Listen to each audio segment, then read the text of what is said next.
A few years ago, I set myself the goal of getting a 200 mile per hour club hat at the Bonneville Salt Flats. The only way to get this hat is to go 200 miles per hour and break a record while doing it. I did this last year, twice. And therefore, I was done with land speed racing and I could go home happy. No, I'm just kidding. The thing about going fast is that there's always faster, and fast is never fast enough. So I swapped out the 1-liter engine for a 1.5-liter with a big fat turbocharger in an effort to get the 300 mile per hour hat. The blue one. And that's pretty much when the trouble started.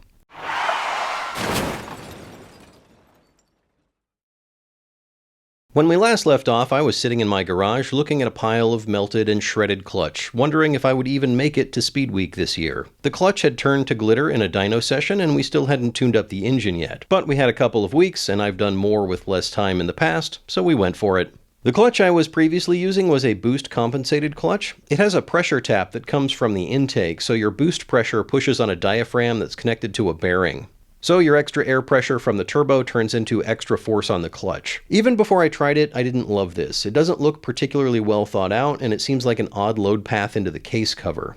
In any case, we were getting slipping on the clutch, and this seemed like a good time to replace it. I looked around to see what everyone else was using on drag racing bikes and ended up buying an MTC 2-stage lockup clutch. The arms have washers and bolts that act as weights. When the transmission spins, the centripetal acceleration pushes the weights out, which in turn presses the clutch together with more force, preventing slip.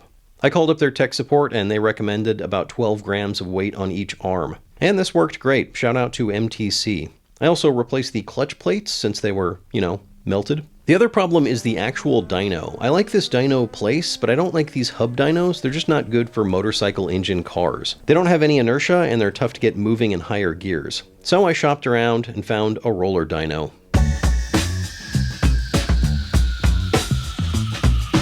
A roller dyno is easier to work with. It has inertia, but not too much. So I can get it rolling in first gear and then shift up to fourth gear where the load on the chain is way less. We had to continually swap out the chain on the old dyno, but we didn't do it at all on this one, and we only had to adjust the chain tension once. That's not to say we didn't have problems. The front water tank is used to cool off the engine. It's great at Bonneville because it starts at about 90 degrees or whatever it is outside, and after a run it's 130 or 140 or so. By the time we're back in line for the next run, it's cooled down again.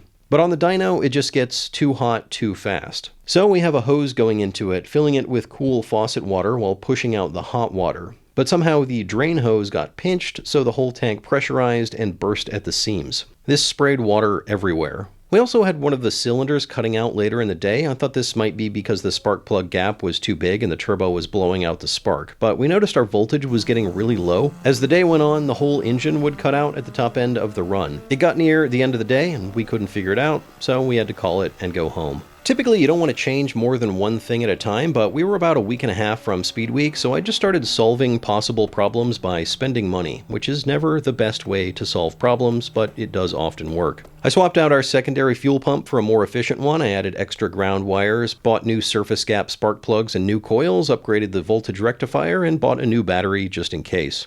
Back at the dyno a week later, we had better luck, but not great luck. The cylinder number 1 exhaust gas temperature sensor vibrated itself out of its hole, which we noticed pretty quickly on the data. We put that back in and torqued it down really well. We couldn't get the turbo to spit out more than about 20 pounds of boost. We weren't sure if it was getting choked by the airbox, if we were at the surge limit or what, but we did get the engine tuned up to about 400 horsepower. 400 is probably not enough to break the record, but we were out of time, and some people would say that the best dyno is the Great White Dyno. When I got the car home, I noticed something interesting. The turbo was no longer connected to the header. The V-band clamp had come loose and it was just not connected. So exhaust gas was blowing out in all directions like some sort of terrible radial wastegate. I have no idea when this happened or how many runs we had done like this, but I hooked it back up and put a couple of nuts on there as jam nuts to make sure it wouldn't happen again. We were about as ready as we were going to be, but there was another modification we needed to do before we left. I've driven my car at Bonneville 2 previous years. The first year was without a body and it was sketchy. It was wet, which didn't help, but the car was unstable at speed. The faster I went, the sketchier it got. This was mostly due to aerodynamics. You want your center of pressure to be behind your center of mass. Basically, you want a dart with all of the weight up front and all the aerodynamics happening out back. And I had basically the opposite of this. The next time, we returned with a full body and a tail fin, making sure to keep that center of pressure some distance behind the center of mass. But with the upgraded powertrain, I've added about 200 pounds of hoses and aluminum and turbocharger pretty far back in the car. This has moved my center of mass back to almost exactly where the center of pressure is, creating an unstable condition. The solution to this is to add weight to the nose of the car. I need 55 pounds of weight at the very front of the car, so I bought 55 pounds of blue keychains, also some stickers.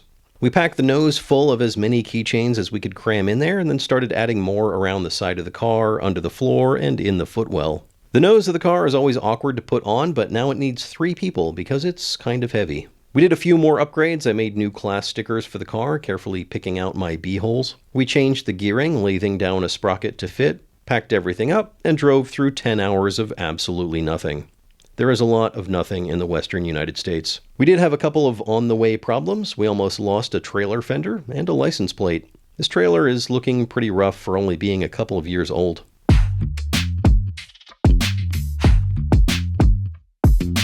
We arrived to a brutally hot, dry lake bed. What had a couple of weeks before been a mild concern about rain had turned to triple-digit temperatures, and a UV index hot enough to sap all of the stiffness out of fiberglass.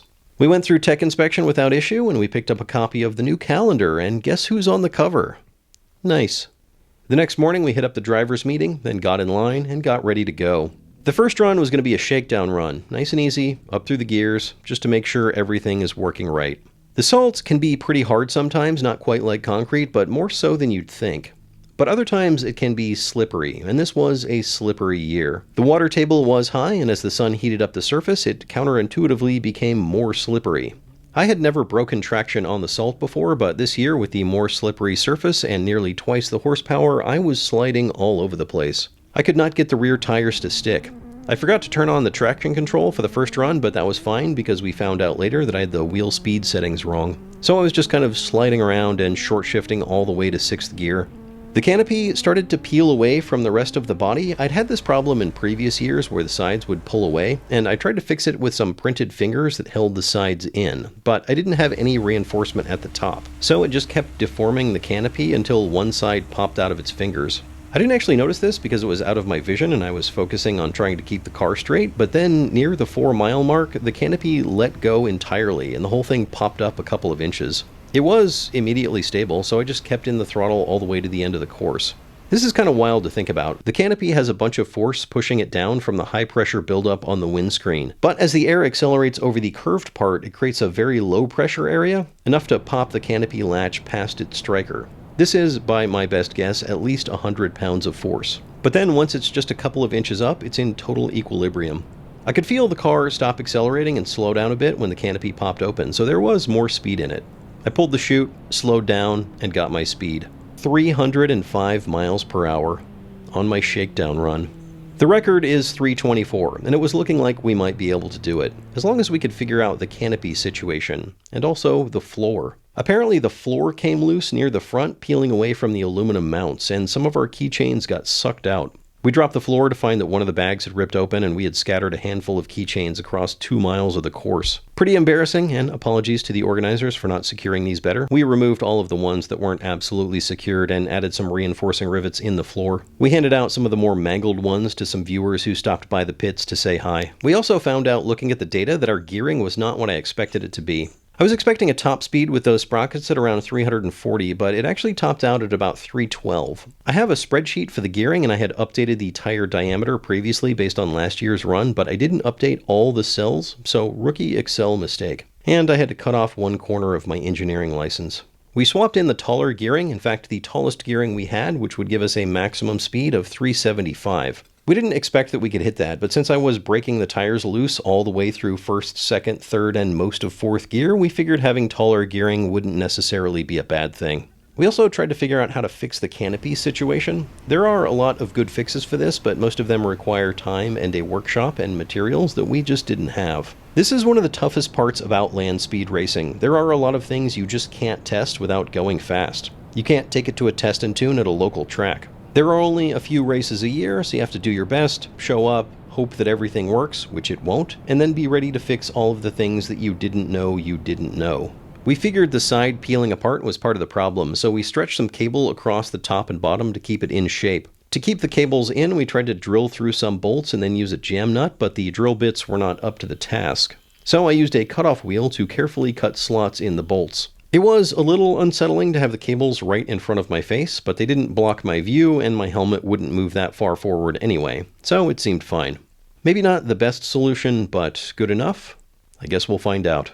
With all that done, we put the car back on the trailer and headed back to the hotel to try again another day.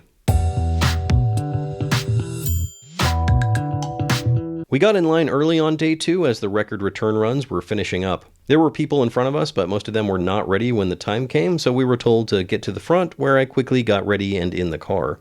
I sat in the car and went over the course in my head. Go straight, then continue straight, then another straight, and finally straight. Dave pushed me up to about 35 miles per hour and I took off, or I tried to, but it wasn't working. The car just didn't have any power. Then Kirk reminded me that I should probably turn off the traction control. Try turning off the ham switch. Which I did, and then the car took off, and immediately started spinning the wheels again. I short shifted all the way up to 5th gear. The car seemed to be stuck at about 8,000 RPM in 5th, not able to go faster than that. I messed with my boost control knob to see if I could get any more out of it, but it didn't work. And then it started slowing down a little. I pulled the chutes and stopped the car, not sure what was going on. I got out and noticed an abnormal amount of smoke coming from the engine cover. I started to take off the engine cover and it got worse. My car was on fire. I got enough of the engine cover off to let one of the course workers hit it with a fire extinguisher. I could see the fire right next to the fuel lines, but fortunately we got it out before the fuel caught. The firefighters stopped by to make sure it was out, spraying it down with the engine cover on and then off. Before I even looked at the damage, I knew that would be the end of our week. The fire burned through several hoses, including the oil return line for the dry sump. Pretty much all the fuel injector wires were bare copper, and several of the stickers were toast. We took the car back to the pits to try to root cause the event. It seemed like the core of the fire was the oil vent filter. It likely had too much oil residue on it. Although the start of the fire seemed to come from the front of the engine, where one of the EGT sensors came loose and popped out. Yes, it was the same one that came loose on the dyno. Apparently, torquing it down did not fix it, and we should have come up with a better solution. This meant that there was a jet of 1700-degree exhaust gas shooting out of the port, melting a lot of wires and hoses, and starting a fire that made its way to the back of the engine bay to the oil vent filter.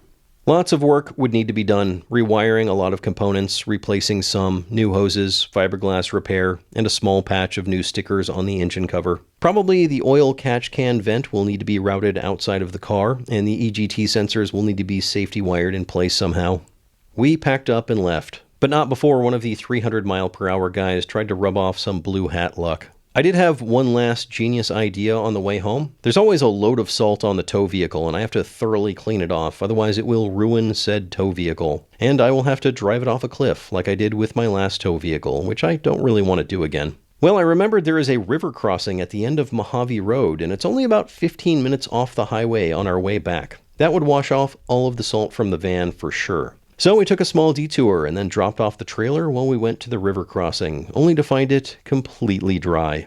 100% dry. Not a drop. No worries, there was a second water crossing just up the road, and it was also dry, except for one sad puddle. I drove through the puddle, which turned out to be a mistake because not only did it not wash off any salt, it smelled really bad, and just made the van smell really bad. So I will have to clean off the salt the hard way.